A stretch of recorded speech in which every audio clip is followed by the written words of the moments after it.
El novio se escapó con otra 4 días antes de la boda, delante de todo el pueblo. Altea lo perdió todo en un solo día.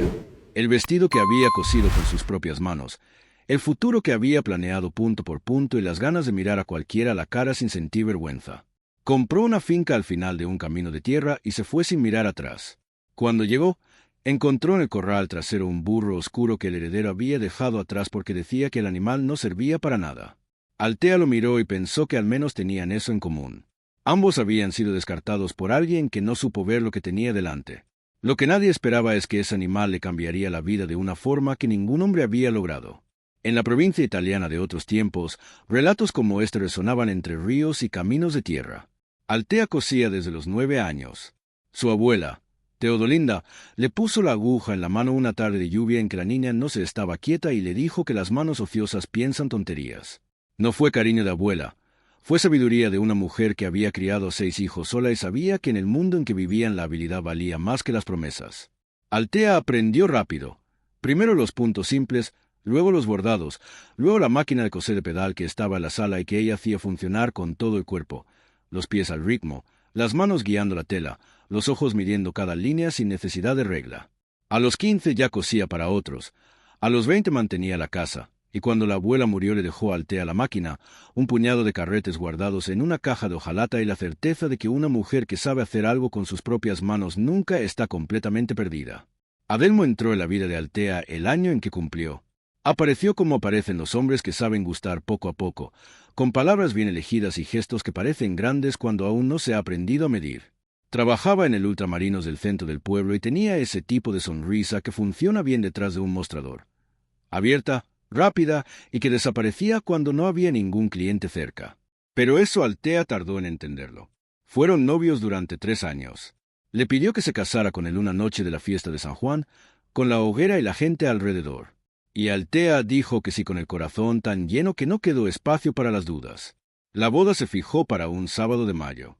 Altea cosió su propio vestido con el hilo que la abuela había guardado en un carrete especial y bordeó en el dobladillo una pequeña flor que solo ella sabría que estaba allí, porque había aprendido que las cosas más importantes son las que se hacen sin necesidad de mostrárselas a nadie. Todo el pueblo sabía de la boda.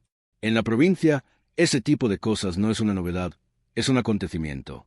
La iglesia ya estaba barrida, las flores encargadas, la tarta nupcial prometida por la vecina que hacía dulces por encargo. Faltaban 4 días cuando Adelmo apareció en la puerta de la casa de Altea con el rostro de quien ya ha tomado la decisión y solo busca la forma menos fea de comunicarla, pero la forma que encontró no tuvo nada de menos fea. Violante estaba con él, la hija del dueño del Ultramarinos donde Adelmo trabajaba, guapa de ese tipo que se nota desde lejos, con una barriga de 5 meses que hacía imposible cualquier versión de la historia en la que Adelmo pudiera hacerse el inocente. La calle no estaba vacía.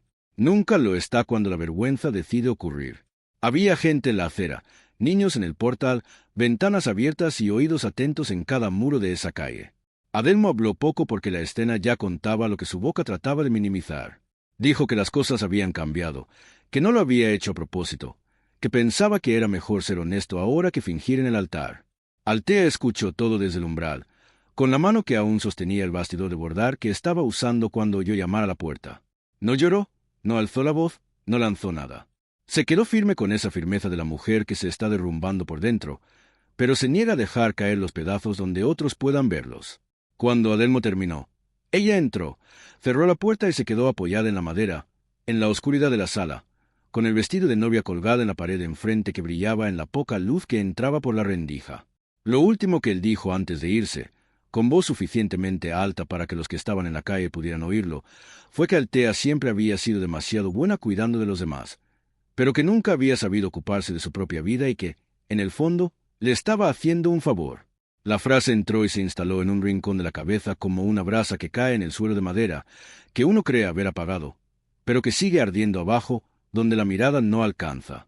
En los 5 días siguientes, Altea desmontó la boda pieza por pieza con la misma mano firme con que había cosido cada detalle.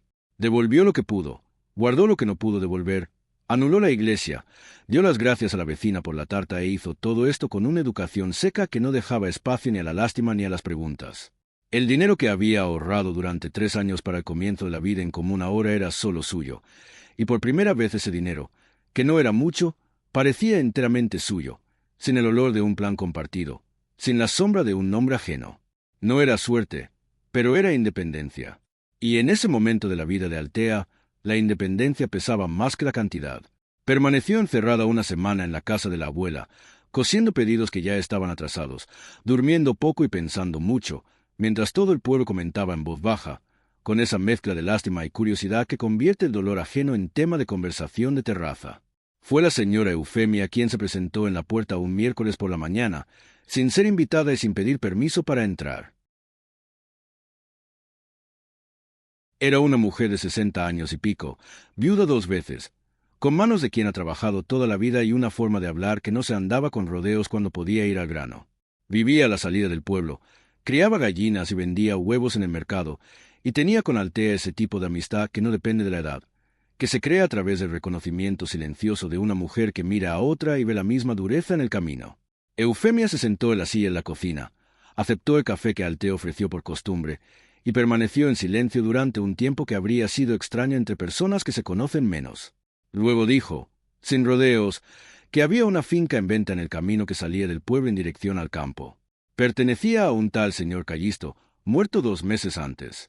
El sobrino del difunto había venido de la capital para arreglar la herencia y tenía prisa por vender porque quería volver a su vida cuanto antes, y aceptaba ofertas bajas con tal de cerrar rápido. Altea escuchó todo sin demostrar nada, pero la idea se quedó. Se quedó en el modo en que se quedan las cosas que entran sin pedir permiso y van ocupando espacio lentamente, llenando los silencios del día, apareciendo en medio de un pensamiento sobre otra cosa, volviendo a la hora de dormir cuando la cabeza ya no tiene dónde esconderse. 3 días después, Altea pidió que la llevaran en una camioneta de leche que hacía el recorrido por el camino de tierra y fue a ver la finca con sus propios ojos antes de decidir nada. La camioneta la dejó en la entrada de un sendero estrecho que se desviaba de la carretera principal y desaparecía entre pastos y árboles. Altea bajó, se quedó quieta escuchando cómo el motor se alejaba en el polvo y luego empezó a caminar. El sendero era de tierra roja, con las marcas de las ruedas del carro a ambos lados y la hierba baja en los bordes. Después de unos 10 minutos de caminata, el terreno se abrió y apareció la finca. La casa era sencilla, con paredes encaladas que el sol había amarillado con el tiempo, un techo de tejas cocidas con algunas piezas desalineadas, una veranda estrecha con un banco de madera apoyado en la pared. No era una ruina ni era miseria. Era el retrato de un lugar del que alguien se había ocupado durante mucho tiempo y que ahora estaba parado, quieto, esperando sin saber qué. Había un gran roble en el centro de la era que daba sombra con la autoridad de un árbol que lleva más tiempo allí que cualquier construcción circundante. Un gallinero de malla y madera en una esquina vacía, un cercado de estacas de madera alrededor de la propiedad, firme en su mayor parte, pero hundido en 2 o 3 puntos. Y al fondo, donde el terreno descendía suavemente hacia una hondonada con una pequeña colina, el pasto se extendía verde y abierto, con una calidad de tierra que incluso un ojo inexperto entendía que era diferente al resto. Altea caminó lentamente por la finca, mirando cada rincón con la atención de quien no está midiendo el tamaño del lugar, sino la magnitud de lo que sería necesario para hacerlo funcionar. Fue cuando rodeó el lado de la casa que oyó el ruido, un soplo grave seguido del golpe de una pezuña en el suelo duro. Altea se detuvo y miró hacia la dirección del sonido. Al otro lado del cercado trasero, medio escondido por la sombra de un castaño que crecía en el límite, había un burro. Capa oscura, casi negro en los costados, hocico grisáceo, tamaño mediano y una vieja soga de cuerda colgada al cuello como el resto de una vida que nadie se había molestado en terminar como es debido. El animal estaba quieto, vuelto hacia ella, con esos ojos grandes y oscuros que tienen los burros cuando miran de verdad. Ojos que no piden nada, pero que dicen mucho a quien sabe leerlos. Altea se acercó al cercado lentamente, alargó la mano a través de la madera y esperó. El burro no retrocedió.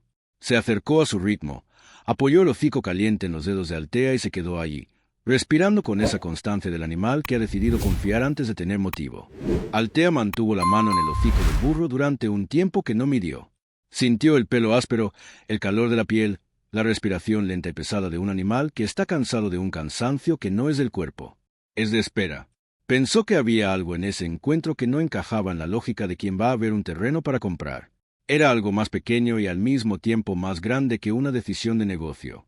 Era el reconocimiento mudo entre 2 seres que habían sido dejados atrás por personas que habían decidido que ya no valían el esfuerzo. No lo pensó con esas palabras, porque Altea no era una mujer de frases bonitas. Lo pensó con el cuerpo, con la mano en el hocico caliente, con el silencio del campo alrededor, con el peso de todo lo que había ocurrido en las últimas semanas acomodándose en un lugar diferente dentro del pecho.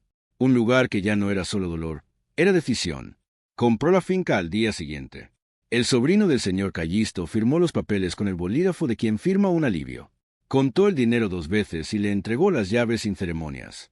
Cuando Altea preguntó por el burro, el hombre hizo un gesto de indiferencia con la mano y dijo que la bestia se quedaba allí, que era un animal testarudo e inútil, que a su tío le gustaba por razones que nadie entendía y que no iba a gastar dinero en transporte para un animal que no obedecía. Altea guardó la escritura de propiedad en el bolso, junto al cuerpo. Cogió la maleta que había preparado la noche anterior y se fue del pueblo sin despedirse de nadie, salvo de la señora Eufemia, que la acompañó hasta la salida con la mirada firme de una mujer que no llora en público, pero que guarda lo que siente para después. Al principio del camino de tierra que llevaba a la finca, Altea bajó de la camioneta que le había dado un aventón. Se quedó quieta con la maleta en el suelo y el bolso al hombro, miró el camino delante de ella y empezó a caminar. Cuando llegó a la era, Fosco estaba en el cercado, vuelto hacia el sendero, como si supiera que ella iba a volver. En esa primera noche, Altea se tendió en la cama de hierro de la habitación del señor Callisto, con el colchón aireado y la sábana que había traído de casa. El techo dejaba entrar un hilo de viento por una rendija entre las tejas, y el ruido del campo estaba lleno de cosas que ella aún no sabía nombrar. Grillos, ranas, el susurro de la hierba cuando pasaba algún animal. Afuera, en un momento dado, Fosco resopló una vez en la oscuridad, grave y corto, y luego se quedó en silencio. Altea se quedó con los ojos abiertos mirando la oscuridad del techo y dejó que la frase de Adelmo volviera por última vez aquella noche. Nunca ha sabido ocuparse de su propia vida. Se quedó con ese pensamiento un instante, luego se giró de costado, cerró los ojos y pensó que a partir del día siguiente empezaría a descubrir si tenía razón o no. Se durmió con la mano fuera de la cama, como si su cuerpo ya se estuviera acostumbrando a ocupar más espacio del que suele necesitar una persona sola. A la mañana siguiente, Altea se levantó con el cielo aún gris y fue directamente al fondo. Fosco estaba en la misma esquina del cercado, pero levantó la cabeza cuando oyó su paso, y ese gesto simple, el animal que levanta la cabeza hacia quien llega, hizo sentir a Altea en el pecho algo que no era ni alegría ni tristeza. Era el inicio de pertenecer de nuevo a algún lugar. Le llevó agua en un cubo, cortó un poco de hierba de los bordes de la era y se quedó mirando cómo el burro comía y bebía, con esa seriedad de quien acepta lo que recibe sin preguntarse por qué ha tardado tanto. Luego volvió a entrar. Encendió la estufa de leña al tercer intento, calentó el café y se sentó en la veranda con la taza entre las manos, mirando cómo la finca se iluminaba lentamente con la primera luz del sol. Había mucho que hacer, pero por primera vez en semanas la lista de tareas no pesaba como una carga, pesaba como una dirección. Altea descubrió en los primeros días que una finca parada no es lo mismo que una finca arruinada. La casa del señor Callisto necesitaba manos, no milagros. La estufa de leña funcionaba cuando aprendió la forma correcta de apilar la leña y de controlar la entrada de aire desde la portezuela de hierro fundido.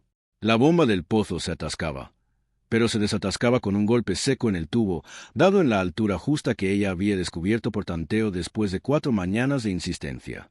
Las tejas descolocadas del tejado se volvieron a poner con los restos que el señor Callisto había dejado apilados detrás del gallinero, como si el viejo ya supiera que alguien las necesitaría algún día. Cada problema resuelto dejaba en el cuerpo de Altea un tipo de cansancio que era diferente a cualquier cansancio que hubiera sentido antes. No era el cansancio de coser toda la noche para entregar un pedido a tiempo. Era un cansancio que se quedaba en las manos, en la espalda, bajo la planta de los pies, y que cuando ella se sentaba a la veranda al final del día con el café en la taza, se acompañaba de una satisfacción que no necesitaba testigos. Fosco fue cambiando de posición a lo largo de esa primera semana, sin que Altea se diera cuenta del momento exacto en que ocurría. El primer día estaba al fondo del cercado, cerca del castaño. El tercero ya estaba a mitad, el quinto estaba apoyado en el cercado que daba a la era, en el punto desde que podía ver la puerta de la cocina. Altea lo notó una mañana en que salió con el cubo en la mano y encontró al burro allí, con las orejas giradas hacia ella y los ojos que seguían cada uno de sus movimientos con esa atención calmada que los grandes animales tienen cuando deciden que alguien merece ser observado. Ella se detuvo, lo miró y dijo en voz baja que buenos días también valía para los animales. Fosco resopló una vez con su hocico corto, como si estuviera respondiendo en el idioma que tenía. Fue la primera vez que Altea sonrió desde que había dejado el pueblo. En la segunda semana decidió hacer una prueba sobre algo que llevaba pensando desde que había notado la costumbre del burro de estar siempre cerca de ella. Abrió la puerta del cercado y la dejó abierta. No dijo nada. No hizo gestos. Simplemente la abrió y se fue a ocuparse del huerto que empezaba a limpiar en la parte trasera. Pasó todo el día esperando oír el trote del animal por el camino o encontrar el cercado vacío a su regreso. Cuando el sol empezó a bajar y Altea volvió a la era, Fosco estaba bajo el gran roble, pastando la hierba rala que crecía entre las raíces, con toda la calma del animal que tiene el mundo entero por donde ir y ha elegido quedarse donde está. La puerta del cercado seguía abierta. El burro no se había ido a ninguna parte. Altea se quedó mirando la escena un rato, apoyada en la pared de la casa con los brazos cruzados, y sintió en el pecho algo a lo que aún no podía poner nombre, pero que tenía que ver con la diferencia entre quien promete quedarse y quien simplemente se queda. Desde entonces empezó a dejar la puerta abierta todos los días. Fosco recorría la era con una serena libertad. Comía donde encontraba hierba, descansaba a la sombra del roble en las horas calurosas, y al final de cada tarde, cuando Altea volvía de cualquier tarea que estuviera haciendo, él estaba en el mismo sitio, cerca del cercado que daba al sendero, vuelto hacia la dirección por la que ella solía aparecer. Un día Altea tardó más de lo habitual porque había ido hasta la tienda del camino para cambiar los primeros huevos de las gallinas que había comprado en el mercado por sal, ferillas y queroseno. Cuando volvió, ya de noche, Fosco estaba en la entrada del camino de tierra que conectaba la carretera con la finca. No en el cercado, no en la era, sino en la entrada del sendero, como si hubiera ido hasta el punto más lejano que podía alcanzar sin salir de la propiedad, para esperarla más de cerca. Altea se detuvo delante de él con el paquete bajo el brazo, y el burro apoyó el hocico en su hombro con un peso ligero que parecía intencionado. Ella puso la mano en el cuello caliente del animal y se quedaron así un momento, los dos en medio del sendero, con el cielo volviéndose color cobre sobre los árboles. Esa noche, Altea se sentó en la veranda y tomó la decisión que ya estaba tomada sin que se hubiera dado cuenta. Fosco no sería vendido, no sería intercambiado, no se iría de allí. El burro que nadie quería ahora era suyo, y lo que era suyo ella lo cuidaba. Fue en una de esas tardes de trabajo en la era cuando Zita apareció por primera vez. Altea estaba arreglando el alambre de la cerca lateral cuando oyó pasos ligeros sobre la tierra y levantó la vista. Una niña de unos 12 años, descalza, pelo negro recogido en una coleta que ya se estaba deshaciendo, un vestidito de algodón descolorido que probablemente su madre le había cosido en tiempos de telas más nuevas. Estaba de pie en el borde del sendero, con los brazos a los costados y la barbilla levantada en esa forma que tienen los niños tímidos cuando quieren parecer valientes. Altea esperó sin decir nada porque había aprendido que un niño cauto se acerca a su propio ritmo y que cualquier gesto de más asusta más de lo que invita. La niña habló primero. Dijo que vivía en la propiedad vecina con su padre, el señor Valeriano, que su madre había muerto 2 años antes y que su padre la había enviado a preguntar si la nueva señora necesitaba ayuda con algo. Altea le dijo que necesitaba a alguien que supiera cuidar las gallinas. Zita respondió sin pestañear que sabía cuidar gallinas, el huerto, los cerdos se lo sabía, que sabía encender el fuego en la estufa de leña y coger agua del pozo sin derramarla. Altea miró a la niña un momento y vio en esos ojos astutos la misma señal que ella había visto en el espejo durante años. La señal de quien ha crecido antes de tiempo porque la vida no ha preguntado si estaba lista. Le ofreció comer. Zita aceptó con un gesto de cabeza, demasiado serio para su edad, y entró en la era como si ya conociera el camino. Cuando pasó cerca de Fosco, que descansaba a la sombra del gran roble, la niña se detuvo, miró al burro con la cabeza inclinada y dijo que era guapo. Fue la primera persona desde que Altea había llegado que dijo algo bueno sobre ese animal. Altea guardó aquello sin comentar. Zita volvió al día siguiente, y al siguiente también. Y al siguiente no hubo ningún acuerdo con palabras, ningún pago, ninguna conversación formal. Fue el tipo de acuerdo que se hace con la presencia, no con las palabras. La niña llegaba temprano, ayudaba en lo que veía que necesitaba ayuda, aprendía lo que no sabía con esa rapidez de los niños que observan más de lo que preguntan. Y se iba cuando el sol empezaba a caer, con algo que llevara a su padre, un puñado de huevos, una calabaza del huerto que Altea había empezado a cultivar, un trozo de bizcocho cuando sobraba harina. A través de Zita, Altea empezó a conocer a los vecinos y los caminos de esa región sin tener que salir de la finca. La niña contaba todo lo que sabía con la naturalidad de quien ha crecido escuchando las conversaciones de los adultos y no ve motivo para guardar secretos. Fue a través de Zita que Altea descubrió la historia completa de Fosco. El burro había sido comprado por el señor Callisto a un arriero que pasaba por la zona cuando el animal aún era joven y fuerte. Había trabajado años transportando leña, tirando el pequeño arado que el viejo usaba en el gran huerto, llevando la carga hasta la tienda del camino en las mañanas de reparto. Era un animal de mucho servicio y pocas quejas, que hacía lo que había que hacer con esa disposición constante de la bestia que entiende el trabajo como parte del día y no como un castigo. El señor Callisto tenía al burro en gran estima y decía a quien quisiera escuchar que Fosco valía más que 2 caballos juntos, porque el caballo es un animal de orgullo y el burro es un animal de juicio, y que en el momento de la necesidad, el juicio gana al orgullo siempre. Cuando el viejo se enfermó y fue perdiendo la fuerza para mantener la finca al ritmo de antes, Fosco se quedó sin función, sin rutina, sin la voz del dueño al amanecer llamándolo al trabajo. Se fue empequeñeciendo dentro del cercado, del mismo modo en que se empequeñece una persona cuando pierde lo que daba sentido a su día. Lentamente, sin hacer ruido, hasta que desde fuera parecía que siempre hubiera sido de ese tamaño. Altea escuchó esta historia una tarde en que las dos estaban sentadas en la veranda desgranando maíz, con Fosco tumbado en la era cerca del roble, y sintió que todo eso se hundía en un punto del pecho que ya era sensible. Pensó en el cuaderno del señor Callisto que había encontrado la primera semana y que aún no había terminado de leer. Esa noche, después de que Cita se hubiera ido, la finca cayera en el silencio, Altea encendió el candil de petróleo, se sentó en la mesa de la cocina y abrió el cuaderno en las páginas que le faltaban. Encontró, entre los apuntes sobre las siembras y el clima, una sección entera dedicada a los caminos de la zona. El señor Callisto había dibujado con trazo firme y escritura cuidadosa un mapa de cada sendero, cada atajo, cada desvío entre la finca y el pueblo, entre la finca y la tienda, entre la finca y el río que corría algunas leguas al norte.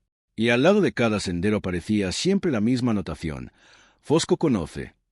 2 palabras que aparecían una vez, 2 veces, 5 veces, siempre en la misma esquina del mapa, como un sello de confianza. Altea cerró el cuaderno lentamente y se quedó mirando la luz del candil un rato, pensando que el señor Callisto había dejado en esas páginas mucho más que una información. Había dejado la prueba de que ese burro era mucho más de lo que el sobrino de ciudad había sido capaz de ver. El huerto empezó a producir a finales del primer mes. Altea había plantado judías, calabazas, calabacines y maíz en la hondonada de la colina que Cita había señalado como el mejor trozo de tierra de la finca. Y la tierra respondió con una generosidad que parecía desproporcionada a lo poco que Altea había invertido.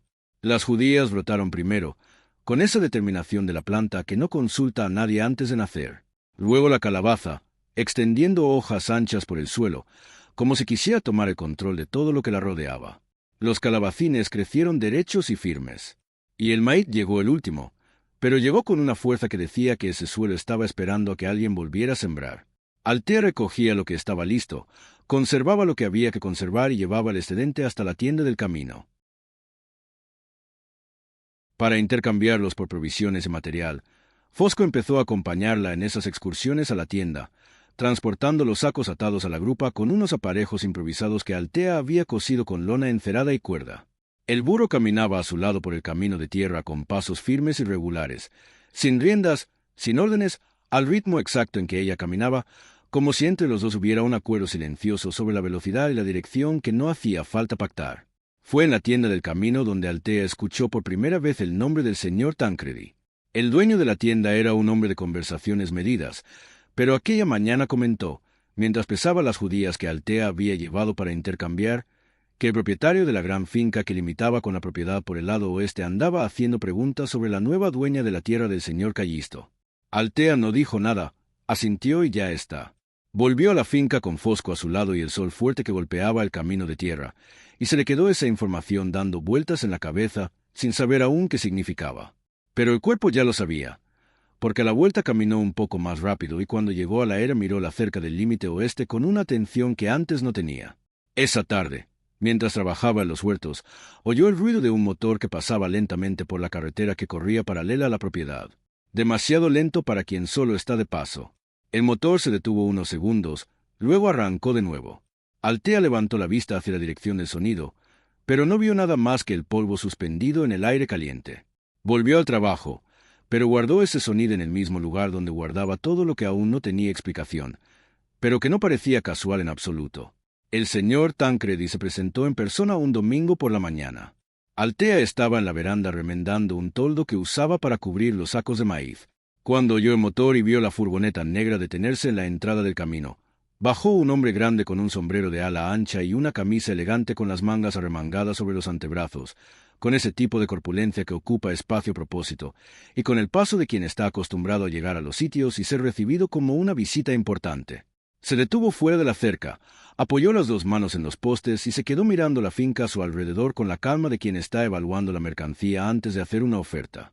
Altea dejó el toldo en el banco, se levantó lentamente y fue hacia la cerca sin prisa, porque había aprendido de su abuela que quien corre a recibir a quien no ha sido invitado empieza ya la conversación en desventaja. El señor Tancredi se presentó con nombre y apellido y con el título de propietario terrateniente, como si ambas cosas fueran la misma. Dijo que era el dueño de la propiedad que limitaba por el lado oeste y que había sabido que una chica de ciudad había comprado la tierra del señor Callisto. Usó la palabra chica con ese tono que usan los hombres de cierta edad cuando quieren menospreciar sin parecer groseros. Luego miró a su alrededor otra vez, hacia los huertos, hacia el gallinero, hacia Fosco que estaba a la sombra del roble observando la escena con las orejas tiesas, y dijo que veía que se estaba esforzando y que el esfuerzo era algo bueno, pero que había cosas que el esfuerzo por sí solo no resuelve. Dijo que el camino que atravesaba la finca de Altea era el único acceso corto entre su finca y el pueblo, que él usaba ese paso desde hacía años con el permiso del señor Callisto, y que esperaba que Altea mantuviera el mismo acuerdo. Lo dijo como quien no está pidiendo, sino como quien informa de cómo funcionan las cosas por esos lugares. Altea escuchó todo sin interrumpir, con las manos apoyadas en la cerca desde dentro. Cuando él terminó, ella preguntó de qué acuerdo se trataba, porque en la escritura de propiedad que había comprado no figuraba ninguna servidumbre de paso y nadie le había mencionado el asunto antes de la venta. El señor Tancredi cambió de expresión por primera vez, un pequeño ajuste en los ojos que duró menos de un segundo, pero que Altea notó porque estaba prestando atención a lo que contaba. Él dijo que no todo lo que vale necesita estar en papel, y que entre vecinos de tierra la palabra siempre ha valido más que el registro.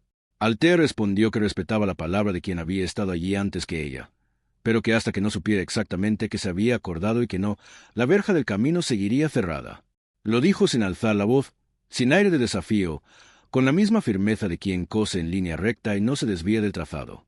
El señor Tancredi se quedó quieto un momento, mirándola con la expresión del hombre que no está acostumbrado a que le digan que no y que necesita un instante para decidir si lo que acaba de oír es realmente lo que ha oído. Luego se volvió a poner el sombrero. Dijo que lo pensara con calma, que él era un hombre paciente, pero que la paciencia de todo hombre tiene un límite, y se fue a la furgoneta levantando polvo en el camino. Altea se quedó mirando la estela de polvo desvanecerse en el aire caliente y sintió la misma rabia que había sentido el día en que Adelmo se presentó en la puerta con Violante, esa rabia que no grita, que aprieta, que endurece la mandíbula y planta los pies en el suelo. Fosco llegó caminando desde la era hasta la cerca donde estaba ella. Se detuvo a su lado y se quedó allí con su enorme cuerpo haciendo sombra en el suelo junto a la sombra de ella, como si estuviera diciendo en el idioma que tenía que no se había ido a ninguna parte. La señora Eufemia apareció el martes siguiente, a pie, con un paño de cocina al hombro y un tarro de mermelada que nadie le había pedido. Altea ya conocía las maneras de la mujer y sabía que el dulce que llega sin haber sido encargado suele ir acompañado de información que debe ser dicha sentadas. Las dos se pusieron en la veranda con el café y el dulce en medio, y Eufemia habló con esa forma directa que no se anda con rodeos. Dijo que el señor Tancredi había hecho correr por la tienda del camino que la nueva dueña de la finca del señor Callisto era una mujer difícil y que iba a dar problemas. Dijo que ese tipo de comentarios en la provincia no son casuales, que son el primer paso de quien está preparando el terreno para justificar lo que piensa hacer después. Dijo también que el señor Tancredi ya había hecho lo mismo con otros pequeños vecinos, que los iba presionando poco a poco, que usaba la influencia que tenía con la gente del catastro y del ayuntamiento, y que 2 campesinos de la zona le habían vendido sus tierras a bajo precio después de cansarse de ser oprimidos. Altea escuchó todo con la taza de café entre las manos, sin mostrar nada en el rostro. Cuando Eufemia terminó, Altea le preguntó si el señor Callisto había tenido problemas con el señor Tancredi. Eufemia tardó un segundo en responder, lo que para una mujer que normalmente no dudaba al hablar ya decía mucho. Dijo que el señor Callisto era un hombre de otra pasta, que no vendía, no cedía, no abría la verja a quien no tenía derecho, y que el señor Tancredi había aprendido a respetar eso a la fuerza, porque el viejo tenía los papeles en regla sobre todo y no tenía miedo de ir a juicio si hiciera falta. Dijo que mientras el señor Callisto siguió con vida, nadie había tocado esa finca. El problema era que el señor Callisto ya no estaba, y en su lugar había una mujer de la que todo el mundo pensaba que duraría poco. Altea miró a Eufemia un momento y se limitó a decir que todo el pueblo ya se había equivocado sobre ella una vez, y que no le costaba nada equivocarse de nuevo. Las señales empezaron a aparecer en los días siguientes, como aparecen las cosas que llegan a propósito pero quieren parecer un accidente. Una mañana, Altea encontró la verja del límite con la finca del señor Tancredi abierta, con el cierre de alambre de hierro aflojado, de un modo que no era obra ni del viento ni de un animal. La cerró, la ató con un nudo más fuerte y no dijo nada. 3 días después la volvió a encontrar abierta, esta vez con señales de pisadas de ganado en el pasto que había en el lado de la colina. Las vacas del señor Tancredi habían entrado y se habían comido parte de los cultivos de maíz que estaban en la mejor fase de crecimiento. Altea se quedó en cuclillas frente al daño durante un buen rato, mirando las plantas pisoteadas, los tallos rotos, el trabajo de semanas aplastado bajo las huellas de las pezuñas. No lloró, no maldijo, no fue al límite a protestar. Se levantó, fue a coger la azada y empezó a rehacer lo que podía ser rehecho, porque había aprendido de su abuela que llorar sobre una tela rota no cose nada, y que la mejor respuesta para quien destruye lo que es de otros es reconstruir delante de él sin pedir permiso. Zita llegó esa mañana y encontró al Té entre los campos trabajando en silencio, con una intensidad que la niña ya había aprendido a reconocer como la señal de algo serio. No hizo preguntas, cogió la azada pequeña y se puso a su lado a trabajar juntas. Pasaron toda la mañana rehaciendo los campos, replantando lo que se podía salvar, arrancando lo que era irrecuperable.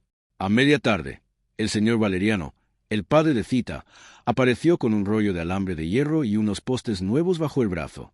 Era un hombre delgado y taciturno, de pocas palabras y muchos brazos, que llegó, miró el desastre, entendió sin necesidad de explicaciones y fue directamente a la verja del límite a reforzar la cerca con el material que había traído.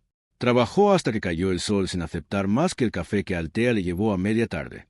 Cuando se fue, Altea se quedó mirando la cerca nueva y pensó que en ese hombre había el tipo de bondad que no se anuncia, que simplemente aparece cuando se da cuenta de que hace falta.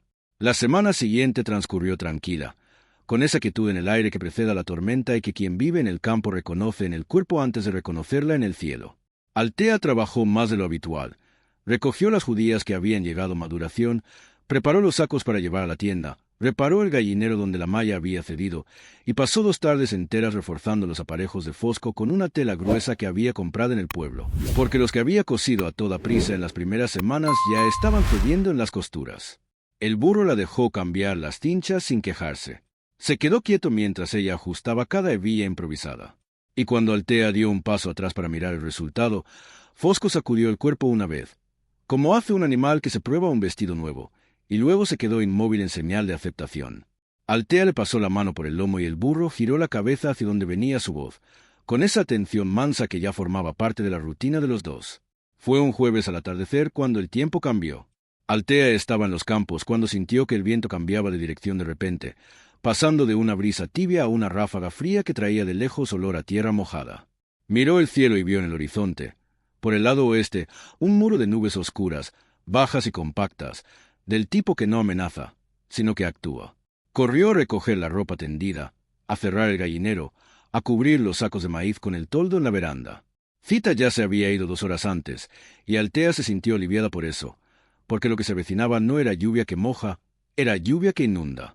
Fosco estaba en la era, y cuando el primer trueno explotó en el cielo, levantó la cabeza con las orejas tiesas y resopló fuerte. Pero no huyó. Se quedó plantado donde estaba, con esa firmeza de la bestia que ya ha visto tormentas en el pasado y sabe que correr no sirve, que lo mejor es resistir en el sitio. La lluvia llegó toda de una vez, como si alguien hubiera volcado un río boca abajo. Altea estaba dentro de casa cuando oyó, bajo el ruido del agua en el tejado, que llamaban a la puerta. Abrió y se encontró delante a Zita, empapada, temblando, con la cara blanca de quien ha caminado a oscuras bajo el aguacero. La niña dijo con la voz rota por el frío que su padre se había caído del caballo al volver de la tienda, que estaba en el suelo en la era de su casa sin poder levantarse, que la pierna estaba torcida de un modo en que una pierna no debería estar, y que ella no sabía qué hacer. Sintió la tierra fallar bajo sus pies. El señor Valeriano vivía al otro lado de la colina, a unos 20 minutos de camino en un buen día. Pero con esa lluvia el camino se convertía en un río y 20 minutos se transformaban en una eternidad a oscuras. No había un carro, no había un caballo en la finca, no había un vecino lo bastante cerca para pedir ayuda. Había Fosco. Altea se puso el abrigo grueso que había traído de la ciudad, envolvió en un latillo la ropa limpia que tenía y la botella de aguardiente que guardaba en el armario para emergencias médicas, y salió a la era bajo la lluvia que no daba tregua. Fosco estaba donde lo había visto por última vez, cerca del roble, con el pelo oscuro empapado y los ojos abiertos en la oscuridad. Altea le puso los aparejos con las manos temblando de frío. Ató el atillo a la grupa y agarró la cuerda del cabestro. Le dijo a Zita que subiera primero y luego montó detrás de ella, sujetando la cuerda con una mano y la cintura de Zita con la otra. El burro soportó el peso de ambas sin protestar. Clavó las pezuñas en el suelo fangoso, y Altea apretó ligeramente los talones y dijo que se iban. Fosco empezó a caminar. El camino ya no existía. Lo que había en su lugar era un recorrido de barro y agua corriente que no permitía ver dónde la tierra era sólida y dónde se hundía. La lluvia golpeaba la cara con la fuerza de un látigo, y los relámpagos iluminaban el campo en destellos rápidos que mostraban fragmentos del mundo antes de devolverlo todo a la oscuridad. Altea no veía a 3 palmos de su nariz. No sabía dónde estaba la curva, dónde la bajada, dónde empezaba el barranco. Pero Fosco lo sabía. El burro caminaba en la oscuridad con la misma seguridad con que caminaba de día, sorteando los baches que Altea no podía ver, eligiendo el lado del camino donde el terreno aguantaba el peso, deteniéndose cuando el agua subía demasiado y reanudando la marcha cuando encontraba un paso. Las pezuñas se hundían en el barro hasta la rodilla, pero él arrancaba cada paso con una fuerza obstinada que parecía no tener fin. Altea se acordó del cuaderno del señor Callisto, de los apuntes junto a cada sendero dibujado en el mapa, de las 2 palabras que aparecían como un sello de confianza. Fosco conoce. Y allí, en medio de la oscuridad y la lluvia que no cesaba, esas 2 palabras eran lo único entre ella y el desastre. Zita iba delante, acurrucada, sujetando la corta crin del burro con ambas manos, y Altea iba detrás sujetando la cuerda del cabestro. No fue ella quien guió en esos primeros minutos. Era el burro quien las estaba llevando. Hubo un momento, en el tramo más oscuro, cuando el camino desapareció completamente bajo el agua fangosa y Altea sintió que el corazón se le encogía porque no sabía si el suelo delante seguía existiendo, en que Fosco se detuvo.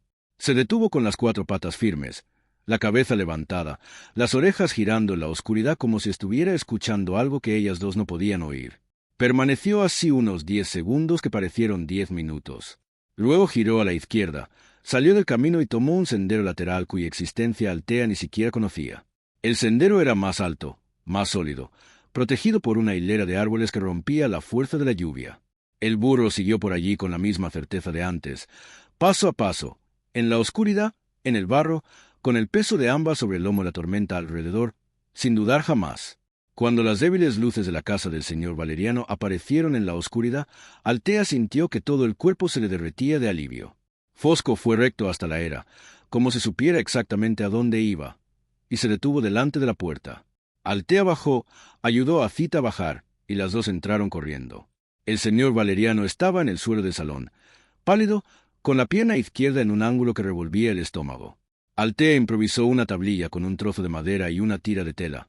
Limpió la sangre del corte en la frente del hombre, le dio aguardiente para el dolor y dijo que iría al pueblo a llamar al médico en cuanto la lluvia le diera tregua. Trabajó con manos firmes y voz calmada, del mismo modo que trabajaba en la máquina de coser, con la concentración de quien sabe que el temblor de la mano es un lujo que el momento no permite. La lluvia se calmó hacia medianoche, y Altea volvió a salir, esta vez sola, con Fosco, en dirección al pueblo a buscar al médico. El burro hizo el camino de regreso por el mismo sendero que había elegido a la ida, con la misma firmeza, y Altea sujetó la cuerda, fiándose del animal que caminaba en la oscuridad como si la oscuridad no existiera. Volvió antes del amanecer con el médico montado en un caballo que él mismo había traído, y encontró a Zita sentada junto a su padre, despierta, sujetándole la mano con ambos puños, como si estuviera impidiendo que se lo llevaran a alguna parte. El médico atendió al señor Valeriano. Dijo que la pierna se curaría, pero que necesitaba semanas de reposo, y se fue cuando el sol ya estaba saliendo. Altea se quedó a la puerta de la casa, empapada, agotada, y miró hacia la era donde Fosco estaba quieto en la luz gris de la mañana, con el pelo mojado y brillante y la cabeza erguida, mirando hacia ella con esos ojos profundos y calmados que no pedían nada a cambio de lo que habían hecho. La noticia de lo que Altea había hecho en esa noche de tormenta corrió por la región con la velocidad que solo tiene una noticia de provincia que viaja de boca en boca entre las tiendas, entre las verjas, entre los lavaderos, y llega a oídos de quien debe oírla antes de que el sol del día siguiente termine de salir. La mujer que había llegado sola, sin marido, sin familia, sin conocer a nadie, había cabalgado en un burro bajo la peor lluvia del año, había atravesado el camino anegado en la oscuridad, había socorrido al vecino con sus propias manos, y había ido a buscar al médico al pueblo antes del amanecer. La historia fue ganando peso y detalles cada vez que la contaban. como ocurre con todo aquello que la gente reconoce como una verdad que merece ser repetida. Y Altea dejó de ser la chica de ciudad que había comprado la tierra del señor Callisto para convertirse en otra cosa, algo que no tenía un nombre exacto, pero que se acercaba al respeto. El señor Valeriano tardó 6 semanas en volver a poner el pie en el suelo. Durante ese periodo, Altea y Zita se turnaron entre las dos fincas, cuidando las gallinas, los huertos, las judías que no esperan la convalecencia para necesitar ser recogidas. Fosco iba y venía entre las dos propiedades, transportando lo que había que transportar con esa disposición constante del animal que ha encontrado un propósito y no tiene intención de abandonarlo. Zita montaba en su grupa las mañanas en que había que darse más prisa, y el burro caminaba con la niña al paso justo, ni demasiado rápido ni demasiado lento, como si supiera que la carga era ligera y requería atención. Altea veía todo esto desde la cerca y pensaba que existía en el mundo una inteligencia que no se mide con palabras ni con pruebas, que se mide por la atención que la bestia presta a quien está a su lado, y que Fosco de esa inteligencia tenía en abundancia. El primer domingo en que el señor Valeriano logró caminar con la ayuda de un bastón que Zita había sacado de una rama de avellano, se presentó en la finca de Altea de primera mañana, cojeando con su hija al lado que le sujetaba el brazo como si estuviera guiando una procesión de un solo fiel. Se sentó en el banco de la veranda, aceptó el café y permaneció en silencio un rato, mirando la era con esa atención del hombre que está reuniendo el valor para decir algo que no está acostumbrado a decir. Luego dijo lentamente que le debía la pierna y tal vez la vida lo que Altea había hecho esa noche, que no lo olvidaría. Altea respondió que él habría hecho lo mismo. Él asintió con la cabeza y dijo que sí, pero que eso no empequeñecía lo que ella había hecho, y que estaba allí también para decirle otra cosa. Dijo que había oído en la tienda que el señor Tancredi estaba en negociaciones con gente del ayuntamiento sobre el camino que atravesaba su finca, que estaba tratando de obtener una ordenanza para abrir el paso como vía pública, lo que le daría derecho a usarla sin tener que pedir permiso. Altea escuchó todo con las manos alrededor de la taza y el rostro impasible. El señor Valeriano continuó. Dijo que conocía a un hombre en el pueblo, un abogado llamado abogado Severino, que había ayudado a la madrecita con un asunto de herencia años atrás, y que era un hombre recto, que no le debía favores al señor Tancredi y que no cobraba lo que no podía pagarse. Dijo que si Altea quería, él le haría de intermediario. Altea lo miró, luego miró a Zita, que estaba en la era acariciando el hocico de Fosco, luego miró hacia los campos que se extendían a lo largo de la hondonada de la colina con las judías que crecían fuertes y en maíz ya alto, y dijo que sí, que lo quería. Esa misma semana, Altea fue al pueblo montada en Fosco, con la escritura de propiedad dentro del bolso pegado al cuerpo y el cuaderno del señor Callisto, porque había aprendido que todo lo que cuenta la historia de un lugar es un documento, aunque no tenga un sello. El abogado Severino era un hombre de unos 50 años, delgado, con gafas redondas y un pequeño estudio en una calle lateral de la plaza, con una librería que ocupaba toda la pared y un olor a café viejo que parecía habitar allí desde la inauguración. Recibió a Altea sin prisas, escuchó la historia de principio a fin sin interrumpir.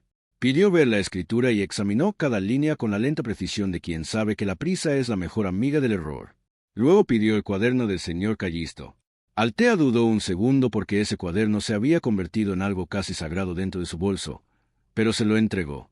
El abogado hojeó las páginas lentamente, leyó los apuntes sobre los recorridos, sobre los límites de la propiedad, sobre el camino. Se detuvo en una página a la mitad que Altea aún no había leído con atención porque estaba entre las anotaciones de las siembras y no parecía diferente del resto. Pero el abogado Severino vio lo que ella no había visto. El señor Callisto había escrito allí, con la misma letra firme del resto del cuaderno, que el camino que atravesaba la finca era un paso privado desde antes incluso de la escritura original, que lo había verificado en el archivo notarial y que no había ningún registro de vía pública en ese tramo. Había anotado el número del libro y de la página donde estaba archivado el registro. El abogado se quitó las gafas, se frotó los ojos, se las volvió a poner y miró a Altea con una expresión que mezclaba admiración y algo que parecía alivio. Dijo que esa anotación, si se confirmaba en el catastro, resolvería la cuestión antes de que se convirtiera en un pleito.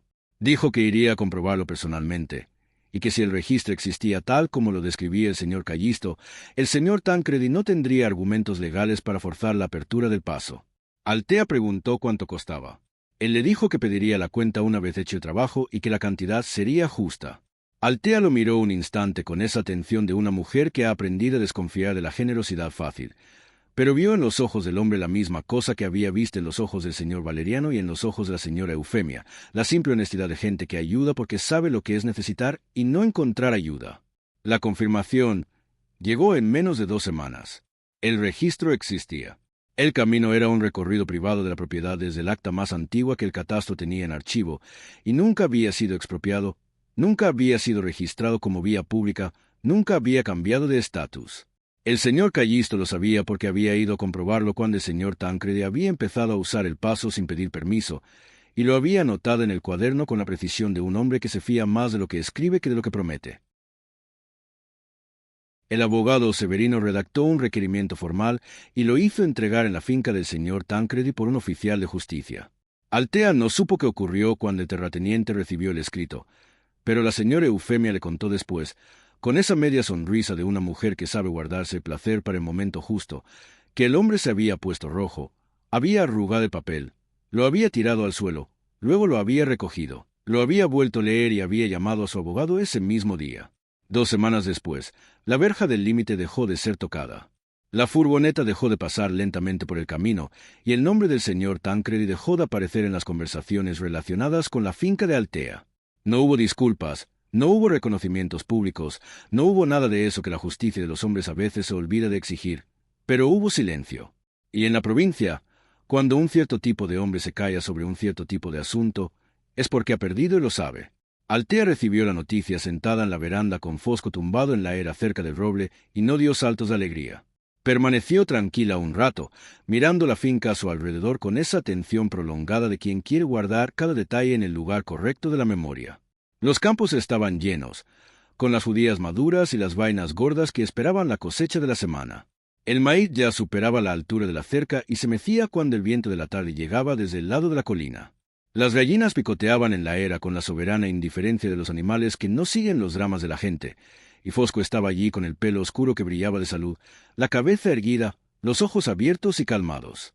Altea lo miró y pensó que de los dos, que habían llegado agotados y descartados a esa finca, ninguno parecía ya el que era antes, y que quizá eso era lo que hacía el cuidado. No transformaba en otra cosa, devolvía lo que siempre había estado allí que el abandono había cubierto como el polvo cubre el cristal. Las ventas en la zona fueron creciendo con la misma naturalidad con que crece una planta en tierra buena, sin prisa y sin parar. La señora Eufemia hizo correr la voz entre las mujeres de los alrededores de que Altea vendía directamente desde la finca, y las que llegaron las primeras trajeron a las que llegaron después. Llegaban a pie, con el carro, con los niños en brazos y la cesta vacía, y se iban con judías, maíz, calabazas, huevos contados con cuidado, y a veces con un trozo del bizcocho que Altea preparaba los sábados por la mañana, porque había descubierto que una tarta ofrecida gratis hace que la gente vuelva más rápido que un precio bajo.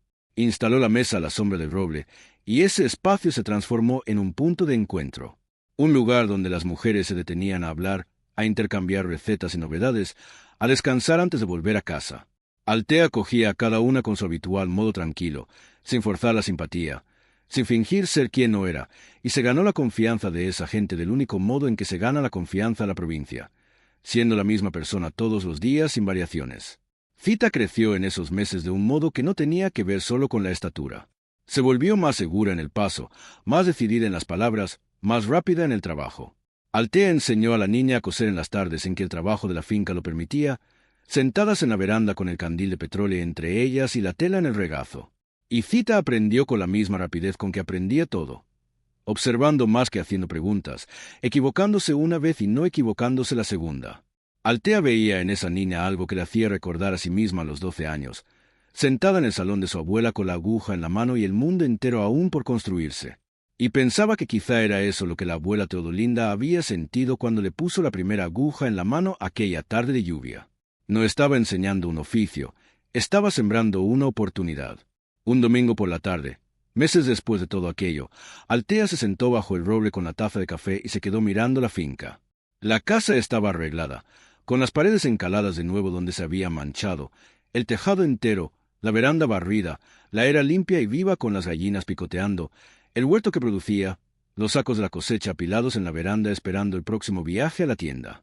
Y Fosco estaba en el pasto cerca de la colina, con la cabeza alta y el manto oscuro que brillaba en la luz dorada de la tarde, pastando con la tranquilidad del animal que sabe que tiene una casa, que tiene comida, que tiene a alguien que vuelve cada noche y le pone la mano en el cuello sin necesidad de un motivo. Pensó en Adelmo. Pensó en él por primera vez en semanas, y se dio cuenta de que la frase que le había dicho en el umbral de su casa, esa frase que había ardido como brasa bajo el suelo durante meses, ya no ardía.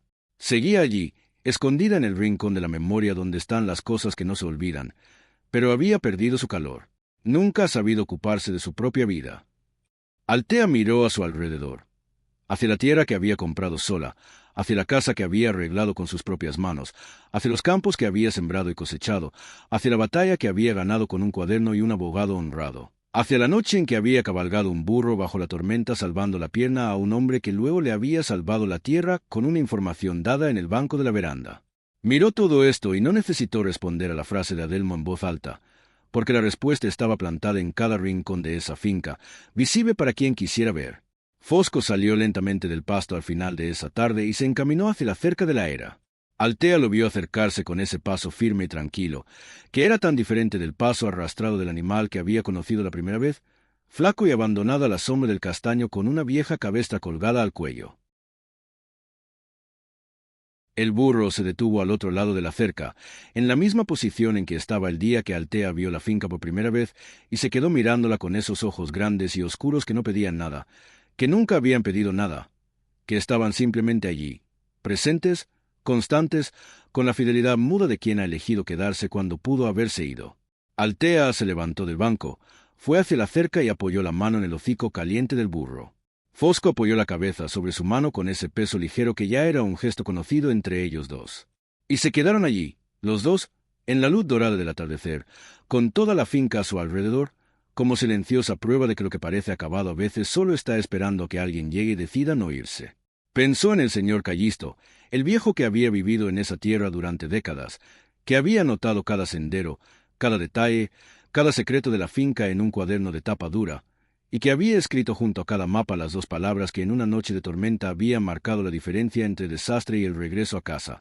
Fosco conoce. Pensó que el viejo no había dejado todo aquello para ella, porque no sabía que ella existía, pero lo había dejado para quien viniera después de él. Y esa era una forma de generosidad que no necesitaba nombre ni dirección para llegar a donde tenía que llegar. Pensó en Cita, que había crecido entre esos campos y que un día llevaría lo que había aprendido allí a un lugar que aún no existía.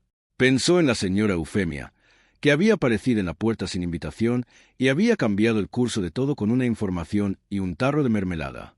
Pensó en el señor Valeriano, que había arreglado la cerca sin pedir nada a cambio, y le había indicado al abogado que había resuelto lo que había que resolver. Y pensó en Fosco, que estaba allí con el hocico apoyado en su mano, vivo, entero, presente, el burro que el mundo había descartado y que se había convertido en la cosa más fiable que Altea tenía en esa nueva vida. El sol se puso detrás de la colina y la luz tomó ese color que la provincia conserva con una generosidad que ningún otro lugar logra ya imitar. Altea se quedó en la cerca hasta que el cielo pasó del dorado al lila, con la mano en el hocico de Fosco y el café enfriándose en la taza que había dejado en el banco. No había nada grandioso en esa escena. Eran una mujer y un burro apoyados en una vieja valla de madera, en una pequeña finca al final de un camino de tierra que no aparecía en ningún mapa, pero que era suya. Cada pedazo había sido conquistado con el trabajo, con la obstinación, con la ayuda de personas que habían aparecido en el momento justo sin necesidad de invitación. Y el burro que nadie quería estaba allí a su lado, como había estado desde el primer día, sin promesas, sin condiciones, sin nada más que la decisión silenciosa de quedarse. Altea retiró la mano de su hocico, dio un paso atrás y miró a Fosco un momento. El burro devolvió la mirada con esa antigua calma que tenía en los ojos, la calma del animal que sabe exactamente dónde está y exactamente con quién. Era suficiente. Era más que suficiente. Era, por fin, hogar. Hay gente que promete el mundo y se va antes de la primera lluvia. Y hay gente, y hay animales, que no prometen nada y se quedan hasta el último día. Altea no tenía casi nada cuando llegó a esa finca. Tenía una maleta, una escritura de propiedad y un burro que el mundo entero había descartado. Y fue suficiente para cambiarlo todo. Si esta historia ha tocado algo dentro de ti, compártela con alguien que necesite escucharla hoy. A veces la historia adecuada llega en el momento adecuado. Y si aún no te has suscrito al canal, hazlo ahora.